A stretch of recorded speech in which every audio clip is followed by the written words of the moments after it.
महाराज, मला एक सांगा, संत मंडळी किंवा भक्त मंडळी ही परमात्म्याकडे काय मागत असतात हे आम्हाला एका अभंगाच्या स्वरूपात एक पटवून द्या.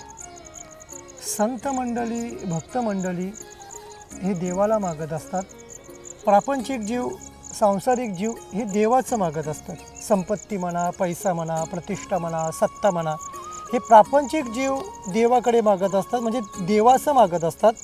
आणि संत मंडळी देवाला मागत असतात. महाभारतामध्ये दुर्योधनाने देवाचं मागितलं आणि अर्जुनाने देवाला मागितलं. मागे पुढे उभा राही सांभाळित, आली या घात निवाराया. बरोबर आहे.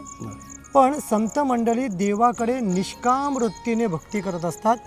नवे नवे ते देवाला मागत असतात. महाराज एके ठिकाणी सांगतात, तू माझा स्वामी मी तुझा रंक, तू माझा स्वामी मी तुझा रंक, पाहता न दिसे वेगळी क, मी तू पण जाऊ दे दूरी, मी तू पण जाऊ दे दूरी, एकची घोंगडी पांघरू हरी, मी तू पण जाऊ दे दूरी.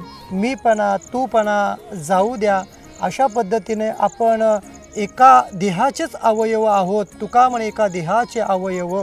अशा पद्धतीने संत मंडळी निष्काम स्वरूपामध्ये देवाची भक्ती करतात. देवाकडे काही मागत नाही.